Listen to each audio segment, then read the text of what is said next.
저는 오늘 봉독해 주신 신명기 34장 1절에서 8절 말씀을 가지고 무엇을 목적으로 사는가 이런 말씀의 제목을 가지고 함께 은혜를 나누겠습니다.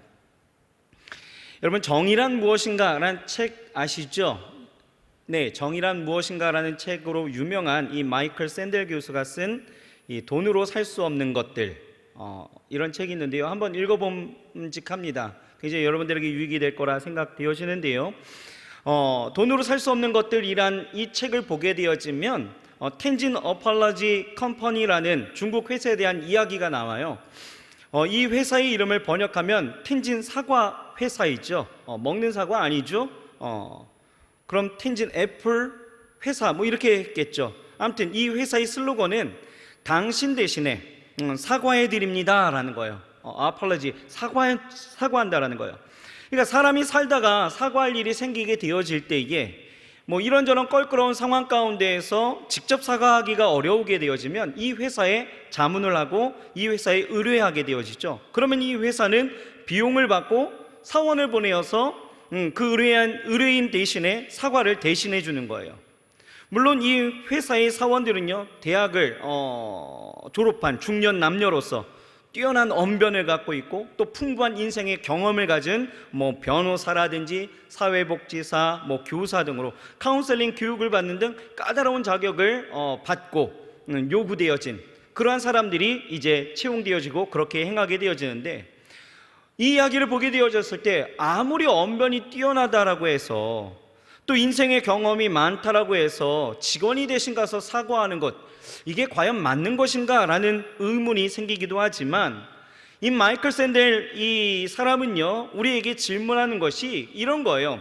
과연 사고 파는 그 시장 논리가 우리의 삶을 지배하고 또 그렇게 살아가고 있는 이 현실 가운데 오로지 돈이 만능 해결의 열쇠가 되어져 버린 이 시대 가운데에서 요즘 어때요? 돈만 주면요, 교도소 감방도 업그레이드가 됩니다. 1인실로. 멸종 위기의 동물도요, 돈만 주면 사냥할 권리를 주는 그런 시대. 특혜와 특권뿐만 아니라 가치와 이념까지도 돈으로 얼마든지 거래가 되어지는 이 시대. 이 시대에 정말 우리는 돈으로만 모든 것이 가능할까라는 질문을 던지는 거예요. 그런데요, 이 마이클 샌델 교수는요, 이렇게 답변을 합니다. 문명화된 이 사회 가운데에서 돈으로 살 수 없는 것들이 분명히 존재한다라고 이야기하는 거예요. 여러분, 정말 우리가 돈을 맹목적으로 쫓으며 살아가고 있긴 하지만 분명한 것은 만능인 것 같은 이 돈으로도 할 수 없는 것이 이 세상에 분명 존재한다라는 것이죠. 그것이 무엇일까? 예를 들어 볼까요? 돈으로 살 수 없는 8가지라는 글이 있어서 한번 여러분들에게 소개하는데요, 첫 번째는 돈으로 집을 살 수 있지만 가정을 살 수는 없습니다. 여러분, 인정하시나요? 예. 두 번째는요, 돈으로 침대는 살 수 있지만 잠은 살 수 없습니다. 그렇죠? 돈으로 시계는 살 수 있지만 시간은 살 수 없습니다. 돈으로 책은 살 수 있지만 지식은 살 수 없습니다. 돈으로 지위는 살 수 있지만 존경은 살 수 없습니다. 돈으로 약은 살 수 있지만 건강은 살 수 없습니다. 돈으로 피는 살 수 있지만 생명은 살 수가 없습니다. 돈으로 친구는 살 수 있지만 친구의 사랑은 살 수 없습니다. 이런 내용을 담고 있어요. 여러분들이 인정하시든 안 인정하시든 저는 여기에다가 두 가지를 좀 첨부하고 싶은 것이 뭐냐 하면, 돈으로 종교는 살 수 있어도 구원은 살 수 없습니다. 인정하시나요? 예. 또 돈으로 성경은 살 수 있지만 신앙은 살 수 없습니다. 인정하시죠? 여러분, 신앙은 돈으로 살 수 없는 거예요. 왜 그렇습니까? 왜요? 신앙은 돈으로 절대 살 수 없는 것들을 추구하고 있기 때문에 그렇죠. 그래서 이 땅을 살아가는 이 사람들의 그 살아가는 그 면목을 보게 되어지면 세 종류의 사람들로 우리가 구분할 수 있을 것 같다라고 생각하는데요, 첫째는 어떤 사람들이 있냐면 생존을 위해서, 생존을 목적으로 사는 인생들이 있다라는 거죠. 생존을 목적으로 살아가는 사람들, 이런 사람들은요, 인생의 목적이 오로지 먹고 사는 것에 관심이 집중되어져 있습니다. 그래서 예수님께서 말씀하신 것처럼 마태복음 6장에서 이미 말씀하신 대로 무엇을 먹을까? 무엇을 마실까? 무엇을 입을까? 저들의 최고의 관심사는 여기에 있다라는 것. 먹고 마시고 입는 것. 지극히 본능적인 삶으로 치우쳐져서 모든 것이 그 수준에 머무는 사람들, 이런 사람들이 생존을 목적으로 사는 인생이 있죠. 또 한 부류는 어디에 있느냐? 성공을 목적으로 사는 인생들이 있습니다.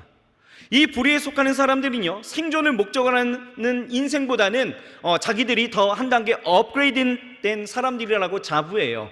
이 사람들은요, 남들과 경쟁해서 무조건 살아남아야 된다라고, 그렇게 해야지만 살 수 있다라고 생각하는 거죠. 그래서 남들과 비교해서 더 좋은 집, 더 좋은 차, 더 좋은 직장과 지위를 위해서 삶의 모든 에너지를 쏟아붓는 그러한 사람들, 성공을 목적으로 사는 인생입니다. 그래서 이런 사람들에게 전도를 하게 되어지면 이런 사람들은 이렇게 이야기하죠. 아이, 먹고 살기 힘든데, 먹고 살기도 바쁜데 교회 다닐 시간이 어디 있어? 라고 하면서 회피하는 사람들이 있죠. 이들은요, 본능적인 삶을 뛰어넘어서 세상에 무엇인가를 내가 종적을 남겨야겠다라고 생각을 하는 거예요. 그래서 이들의 관심사는 소위 어디에 있어요? 바로 출세에 있다라는 거죠. 또 한 부류가 있습니다. 바로 세 번째는 바로 사명을 목적으로 사는 인생입니다. 사명을 목적으로 살아가는 사람들, 이 사람들은요, 이 앞전의 이 두 부류하고는 전혀 다른 삶을 살고 있다라는 거예요.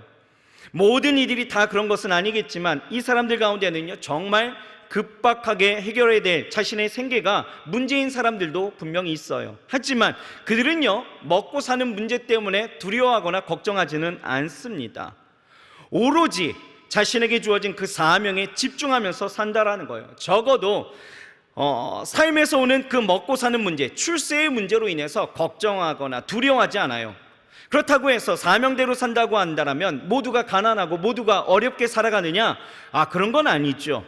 이들 중에는요, 소위 성공한 사람들도 분명히 있다라는 거예요. 하지만 사명을 목적으로 사는 사람들은요, 성공 자체를 누리고 그것에 만족하면서 나아가진 않나요? 그것에 만족하여서 인생을 멈춰가지 않는다라는 거죠. 그걸 누리기 위해서 인생을 잠시 누리고자 그것을 정체시키지 않습니다. 오히려 그 성공을 통해서 자신의 평생 동안 감당해야 될 그 사명을 다시 한번 확인하고 그것을 완수하기 위해서 더욱더 성실하게 최선을 다하는 사람들, 이런 사람들이 사명을 목적으로 사는 사람들이다라는 거예요. 자, 여러분들은 어떤 부류의 사람들이십니까? 이 세 가지 중에 여러분들은 무엇을 목적으로 여러분들은 지금 살아가고 있으십니까? 자, 이 질문의 답은요, 이제 오늘 말씀을 보면서 이 뒤에 여러분들이 하시면 되는 것 같아요. 자, 오늘 본문 말씀에는요, 누가 나오느냐? 모세가 나오죠. 이 모세가 출애굽 여정의 그 마무리되어지는 단계 가운데에서 인생의 마지막 죽는 그 장면을 우리에게 보여주고 있습니다. 하나님께서는요, 가나안 땅을 눈앞에 두고 있는 이 모세를 여리고 맞은편 비스가산 꼭대기에 올라가게 하셔요. 그리고 그곳에서 젖과 꿀이 흐르는 땅, 어떤 땅이죠? 가나안 땅이죠. 그 전경을 펼쳐 보게 하십니다. 이 가나안 땅은 하나님께서 아브라함 때부터 약속하신 언약의 땅이었죠. 지난날을 좀 회상해 본다라면 모세는요, 이 땅을 들어가기 위해서 어떻게 했어요? 애굽에서 바로와 투쟁하면서 이스라엘 백성들을 이끌고 나와서 지난 40년간 광야에서 살았던 사람입니다. 그리고 지금 광야의 그 세월을 다 마무리되어진 그 시점 가운데서 하나님은요, 약속된 그 땅을 모세에게 지금 보이시는 거예요. 지금 그 광경이 눈앞에 펼쳐져 있다라는 거죠. 성경을 보면 이렇습니다. 그가 보았던 그 광경은 이래요. 북쪽으로는 단과 납달리까지 지금 보인다라고 하고, 서쪽으로는 가나안 땅을 넘어서 지중해 연안까지 보인다라고 하고요, 또 남쪽으로는 사해 남쪽 끝에 있는 소알까지 보인다라고 이야기하는 거예요. 여러분, 비스가 산 쪽에서 북쪽으로 단까지의 거리가 얼마나 되는 줄 아십니까? 단까지 보인대요. 그 단까지의 거리가 288km예요. 자, 생각을 하셔야 돼요. 보고 있습니다.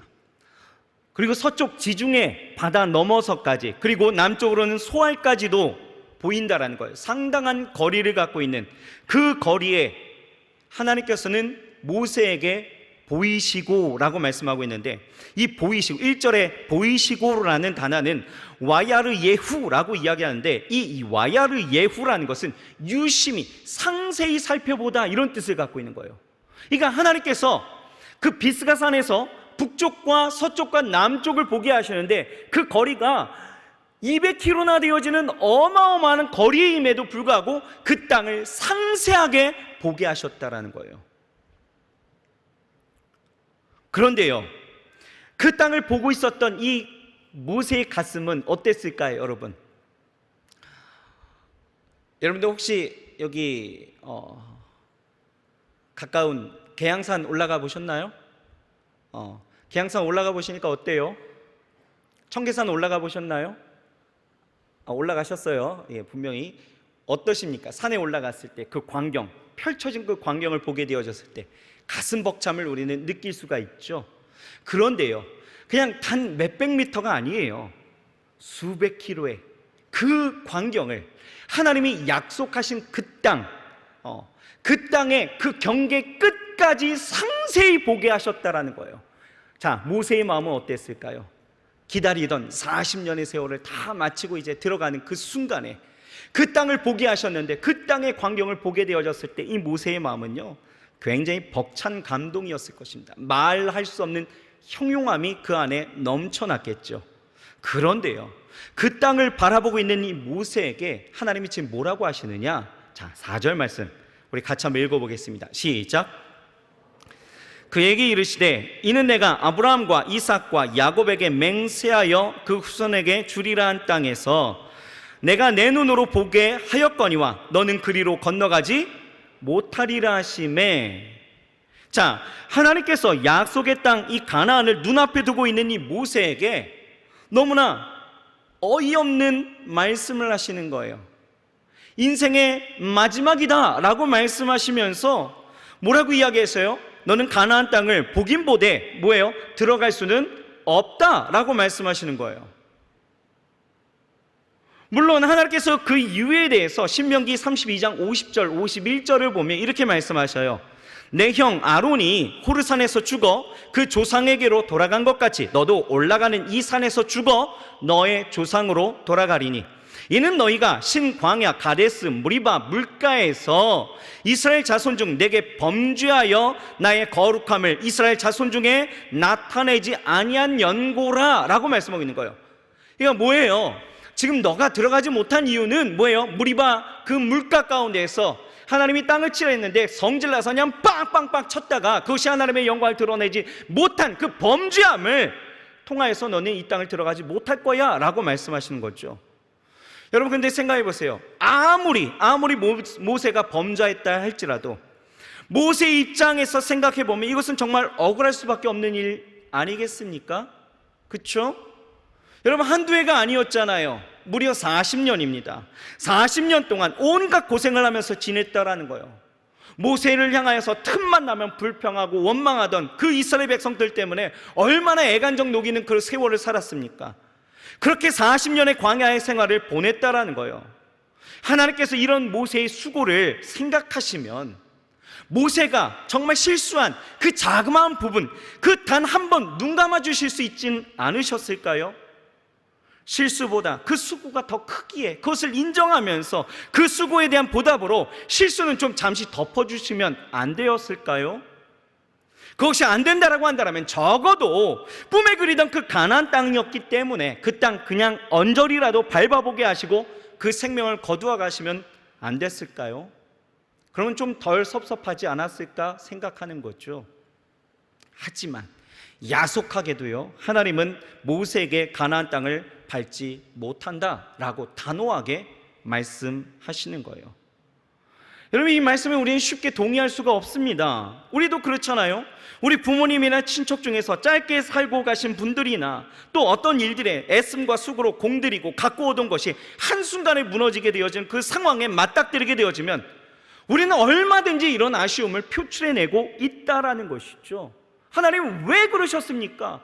좀 이렇게 하셨으면 안 되겠습니까? 라고 하나님 앞에 한탄하는 우리의 모습들이 분명히 있잖아요. 그것처럼 모세도 하나님 앞에 이런 불평의 말 한마디 정도는 할 수 있었다라는 거예요. 하나님, 지금까지 나의 수고가 어디 있습니까? 이 정도면 내가 이 땅 언저리라도 좀 밟아봐야 하는 것이 아니겠습니까? 라고 말해야 되지 않을까요? 하나님, 이 정도로 나에게 다 보여주셨다라면 왜 이걸 나에게 보여주셨습니까?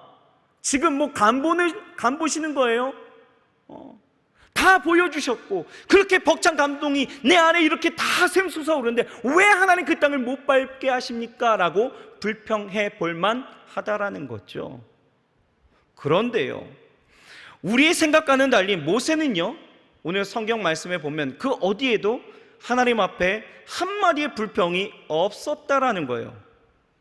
왜요? 왜 그렇습니까? 이미 살 만큼 살았고 갈 때가 되었으니까 뭐 삶에 미련이 없어서 그랬을까요? 아닙니다. 여러분, 성경을 보세요. 모세는요, 비록 120세였지만 적어도 건강상의 문제로 더 이상 가나안 땅에 들어갈 수 없는 것은 아니었다라는 거예요. 오늘 본문 7절 말씀 같이 한번 볼까요? 같이 큰 소리로 읽어봅시다. 시작. 모세 죽을 때 나이 120세나 그 눈이 흐리지 아니하였고 기력이 쇠하지 아니었더라. 건강상의 문제가 있었나요? 보지 못해서 못 들어갑니까? 아니에요. 건강상에는 아무런 문제가 없어요. 아직도 이스라엘 백성들을 가나안 땅으로 충분히 이끌고 들어갈 만한 그러한 힘의 강건함과 지도력이 그에게는 남아 있었다라는 거죠. 그러면 이건 더 억울하고 섭섭한 일 아닐까요?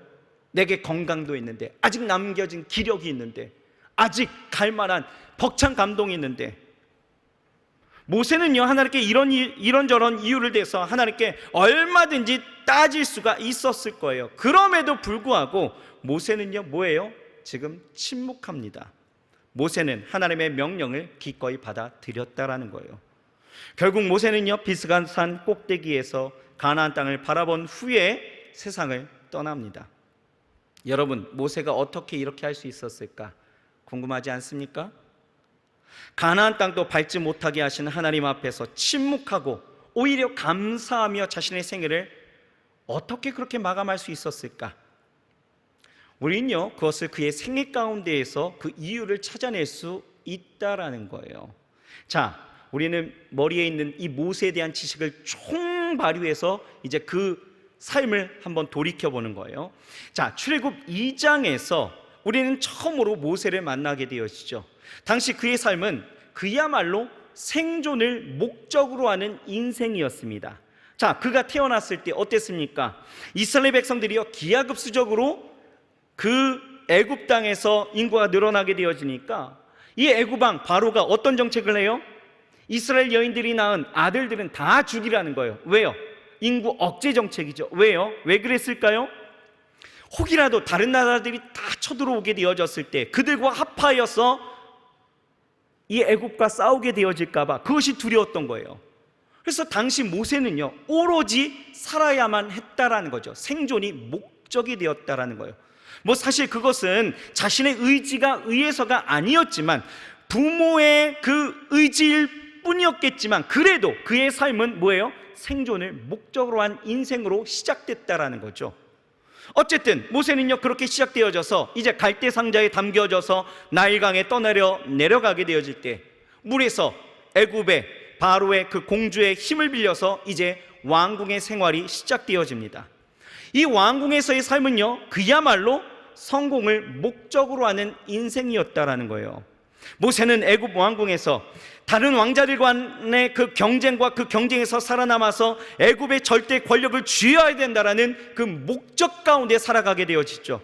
그러니 자신을 끊임없이 업그레이드해야 됐고요, 그에게 요구되는 해박한 학문을 수학하기 위해서 애쓰고 힘쓰면서 그것에 집중하여 에너지를 쏟으며 살아갈 수밖에 없었다라는 거예요. 그 경쟁에 이기기 위해서.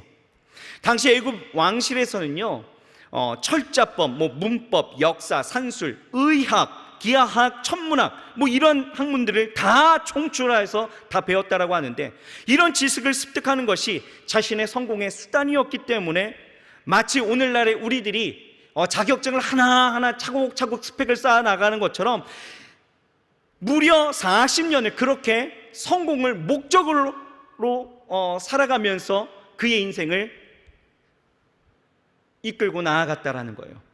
하지만 그의 인생은요, 하루아침에 성공과는 멀어지게 되어지죠. 왜요? 어떤 일이 있었습니까?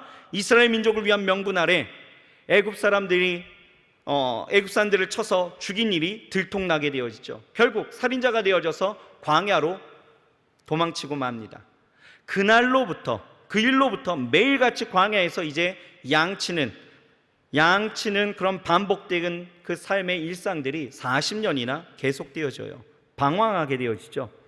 이런 삶을 살아가고 있는 이 모세가 무슨 생각을 할 수 있었겠습니까? 처음에는 생존을 목적으로 사는 인생이었는데 그것이 성공을 목적으로 하는 인생으로 바뀌게 되어졌고, 그렇게 자기는 정말 처절하게 열심히 살았다라고 생각을 했는데 단 한 번의 실수가 결국은 자신의 삶을 나락으로 이끌게 되어졌다라는 거예요. 그러니 무슨 생각할 수 있었겠어요? 모세는 처가살이하면서 보냈던 이 40년의 세월 동안 이제 나는 아무것도 할 수 없는 존재다라고 인정하면서 나는 아무것도 아니다라는 생각을 하면서 살아왔다라는 거죠. 그런데 하나님은요, 그런 모세를 만나셨다라는 거예요. 그에게 새로운 인생의 기회를 허락해 주셨다라는 거예요. 여러분, 여기에 굉장한 은혜가 있습니다. 여러분, 하나님께서는요, 호렙산 떨기나무 불꽃 가운데서 모세를 만나 주시는 거예요. 이젠 정말 이제 다 끝났다라고, 이제 내 인생은 종지부를 찍었다라고 생각하는 그때에 하나님은요, 모세를 만나시고 그의 인생을 대반전으로 바꿔주셨다라는 거예요.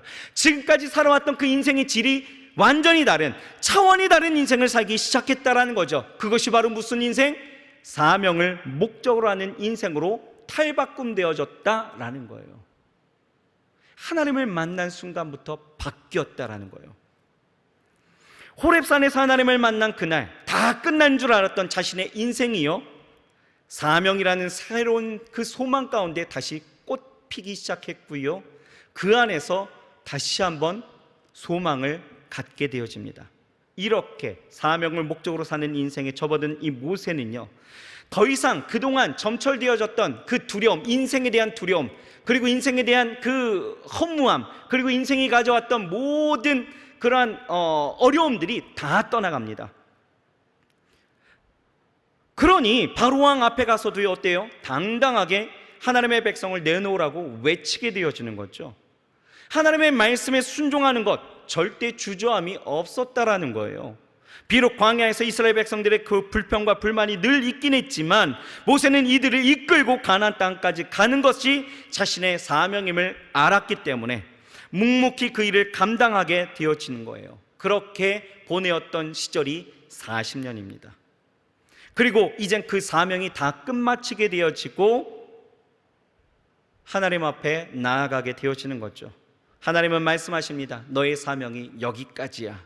그런데요, 모세는요, 불평할 수가 없는 거예요. 생각해 보세요.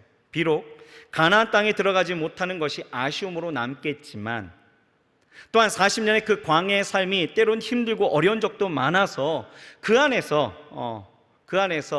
정말 어려움을 토로하는 그런 시간들이 많이 있긴 했지만 모세는 지금 너무나 행복한 것입니다. 왜요?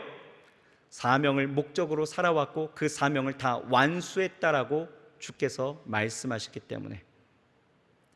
이제 너희 사명이 다 했어 라고 지금 말씀하시는 이 말씀이요, 마치 이 모세는요, 어떻게 들렸을까? 어떻게요?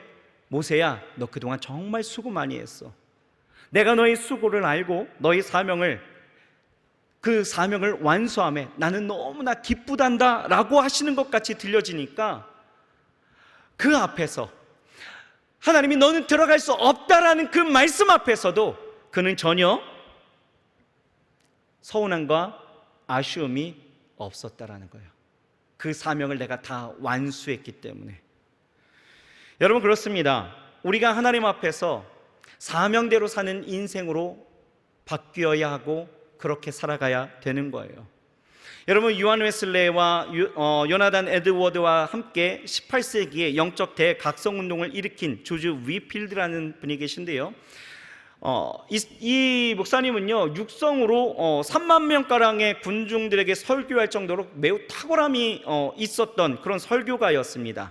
그래서 이 휘필드 목사님이 가는 곳마다 사람들의 영혼을 뒤흔드는 그런 설교가 계속되어지는데요. 그런데 너무나 바쁜 일정으로 인해서 건강이 다 상하게 되어진 거예요. 매우 악화되어졌습니다. 그래서 이 휘필드 목사님이 하나님의 부르심을 받기 전날이었던 1770년 9월 29일 그와 함께 선교 여행을 하고 있었던 이 스미스라는 청년이 있었는데, 이 휘필드 목사님이 너무나 건강이 안 좋으니까 이야기하는 거예요. 목사님, 오늘은 설교를 하지 않았으면 좋겠습니다 라고 이야기하는 거예요. 이때에 휘필드 목사님이 남겼던 아주 유명한 이야기가 있습니다. 뭐라고 이야기하느냐? 이렇게 이야기합니다. 나는 녹슬어 없어지기보다 닳아서 없어지기를 원하노라. 여러분, 굉장히 의미 있지 않습니까? 이것이 마지막까지 주어진 인생의 최선을 다했던 조지 휘필드의 하나님 앞에서의 고백이에요. 여러분, 이 고백을 보십시오. 그의 이 고백은요, 그의 삶이 생존을 목적으로 사는 인생이 아니었다라는 것, 성공을 목적으로 사는 인생이 아니었음을 증명하고 있죠. 그의 삶은 오로지 철저히 사명을 목적으로 사는 인생이었음을 우리에게 말하고 있다는 거예요. 우리는 오늘 우리에게 스스로에게 나는 과연 어떤 인생을 살고 있는가, 지금 내 인생의 현주소는 무엇인가 질문할 수 있어야 합니다. 그런 의미에서 우리는 이거 하나 생각해 봤으면 좋겠어요. 예수님께서 여러분 공생애로 사역하던 당시에 항상 예수님 주변에는요 많은 무리들이 따라다녔죠. 뭐 예수님께서 광고 전단을 뿌린 것 아닙니다. 제자들이 나가고 뭐 이렇게 호객행위 한 것도 아니에요. 아무에게 알리지 않았어도 예수님이 가는 곳마다 인산인해를 누렸다라는 것이에요. 수많은 무리가 따랐죠. 그러나 그 무리들은요, 재밌는 것이 나름의 목적이 다 있었다라는 거예요. 떡 하나 더 얻어먹기 위해서, 곧 생존을 위해서 예수님을 따랐던 사람들이 있었고요, 또 어떤 사람들은 병고침을 받든지 귀신을 내어 쫓기 위한 목적으로 예수님을 따랐다라는 거예요. 또 예수님께서 메시아로 오셨기에 왕이 되시면 한 자리 좀 차지하기 위해서, 성공하기 위한 하나의 방편으로 예수님을 따르던 사람들도 있었다라는 거예요. 여러분, 예수님 주변을 보면 따르기는 했지만 주님의 제자가 되어져서 주님께서 가신 그 사명의 길을 따르고자 하는 사람들은 거의 없었다라는 거죠. 심지어는 제자들도 그랬다라는 거예요. 그래서 예수님을 따르는 수많은 무리들은 환경이 바뀌고 상황이 달라지니까 어때요? 자신에게 먹을 것도 주고 병도 고쳐주고 귀신도 내어 쫓아주고 자신의 인생을 바꿔준 예수님을 향한 태세가 완전히 뒤바뀌어서 십자가에 못 박으라 외치고 있지 않습니까? 제자들은 다 도망가 버렸다는 거예요.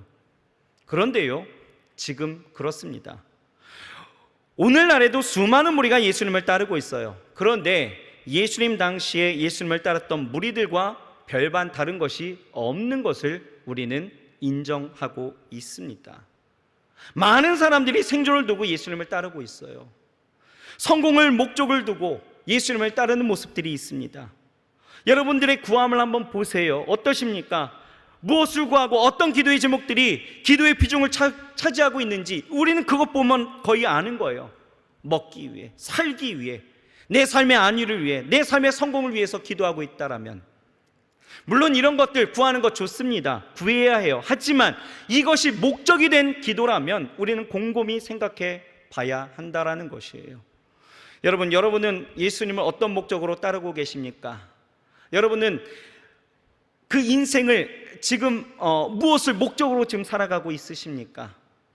우리가 주님을 따르는 것도, 또 우리가 인생을 살아가는 목적도 생존을 위하고 성공을 위해 살아가야 되겠지만, 여러분 무엇보다 모세가 그랬던 것처럼 이제는 우리의 삶이 하나님을 만나 어떻게 해요? 사명이 목적이 되어야 한다라는 거예요.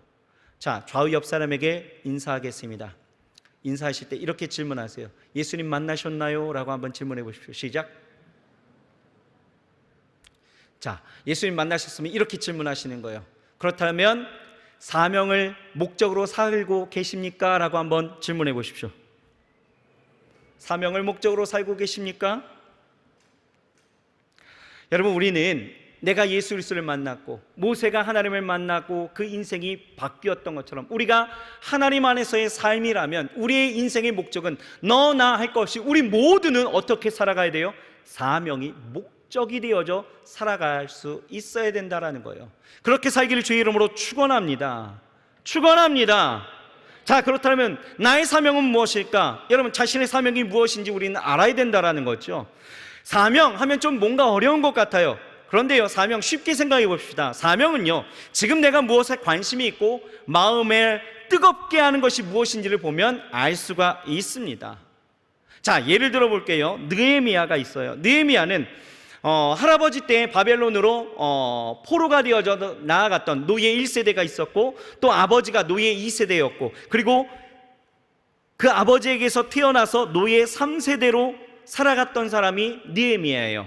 그런데 이 느헤미야는요, 그 살아왔던 그 시대 가운데서 노예였지만 어느 시점 가운데에서는 이 페르시아가요, 능력 있는 사람들을 등용하는 그러한 정책이 있었기 때문에 이 느헤미야가요, 어느 시점 가운데에서 능력을 인정받아서 페르시아 그 아닥사스다 왕의 그 신임을 얻어서 왕의 술 맡은 자가 되어집니다. 오늘날로 이야기한다면 대통령 비서실장 정도 되어지는 거예요.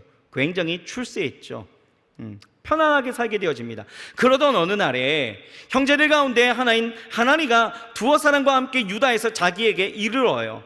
그래서 그들에게 옛날 사로잡힘을 면하고 남아있는 그 유다와 예루살렘의 그 사람들, 그러니까 지금 거기에 예루살렘에 남아있는 그 사람들의 그 형편을 물었더니 그들이 거기서 큰 환난을 당하고 있고 능욕을 받고 있고 예루살렘 성은 다 허물어졌고 성문은 다 불탔다라는 이야기를 듣게 되어지죠. 그 얘기를 듣고 나니까 여러분 어때요? 가슴이 뜨거워지는 거예요. 갑자기 자기 몸은 수상궁에 있어서 편안하게 살고 있지만 1300km나 멀리 떨어져 있는 그 예루살렘 사람들이 눈에 자꾸 밟히는 것이죠. 그들의 피로를 느끼게 되어졌다는 거예요. 여러분, 이것이 하나님의 관심, 그리고 그 거룩한 관심이 우리의 사명이다라는 거예요. 여러분, 마음을 뜨겁게 하는 것이 무엇이 있으십니까? 그것이 여러분들의 사명이 되는 거예요. 6.25 후에 미국의 종군 기자들이 6.25 전쟁 후에 우리나라 고아들의 그 사진을 다 찍어갔어요. 그리고 그 사진들을 미국 상류층이 모이는 그 사교 클럽에서 방영을 하죠. 이때에 그 자리에 참석했던 어떤 한 부부가요, 그 비참한 영상을 보면서 마음에 그 뜨거움을 느끼기 시작했다라는 거예요. 그래서 그 부부가 자신이 가지고 있었던 그 지갑에서 돈을 꺼내서 기부금을 내게 되어져요. 그리고 나서 집으로 돌아가 잠을 자려고 하는데 자꾸 그 전쟁 고아들이 눈에 밟히기 시작하는 거예요.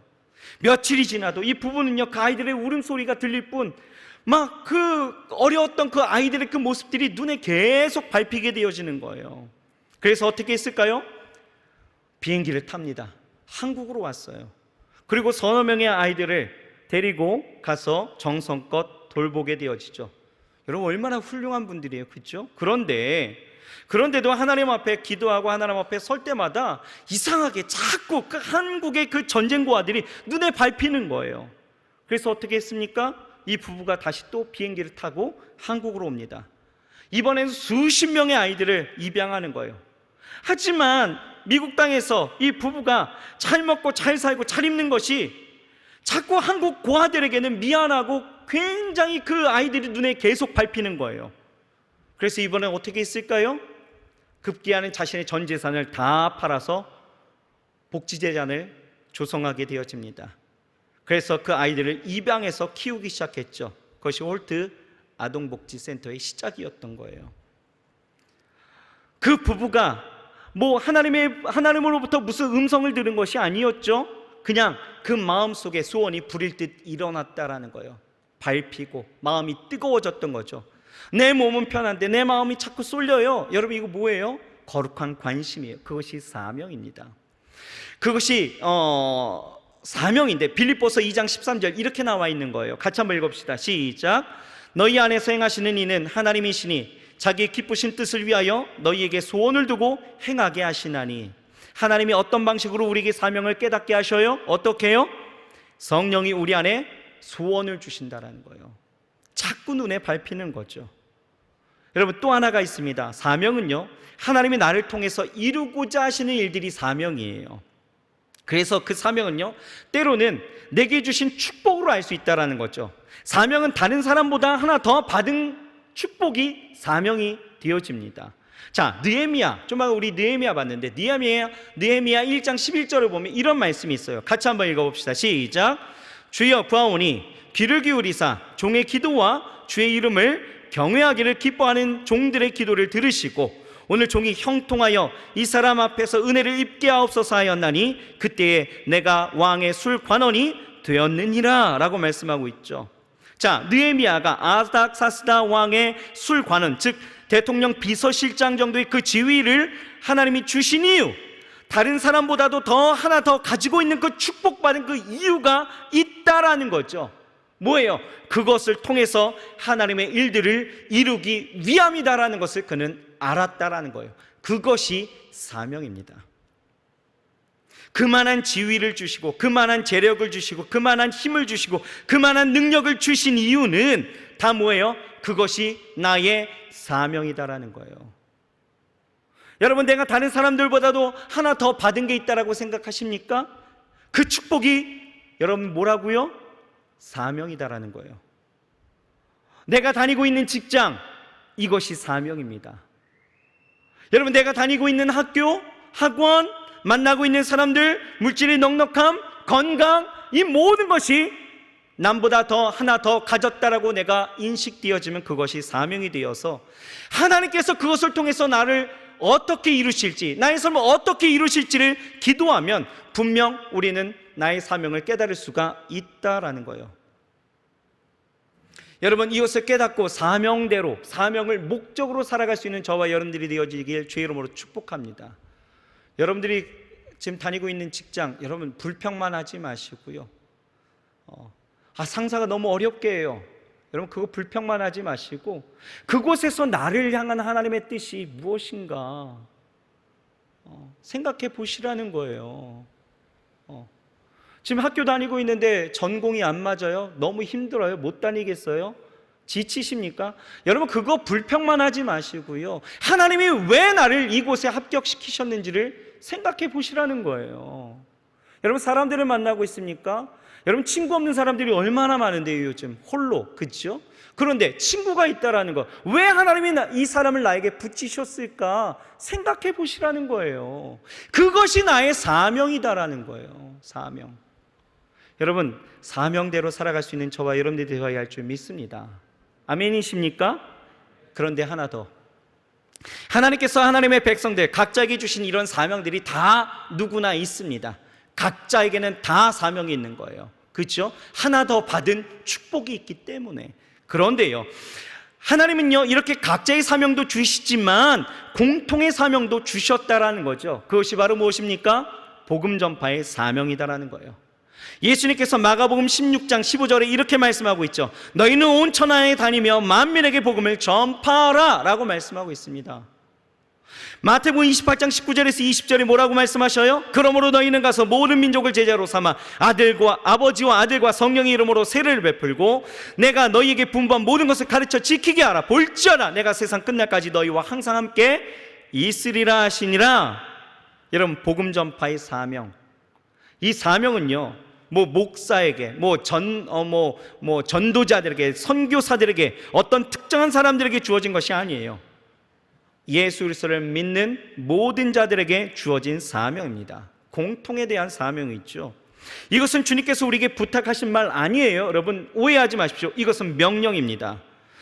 하나님께서요 우리에게 너 이거 해주면 어떻겠니? 라고 권유하시는 거 아니에요. 이건 명령입니다. 명령은 우리가 선택할 수 있는 것이 아니다라는 거죠. 명령은 반드시 해야 되는 일들이에요. 그래서 사명입니다.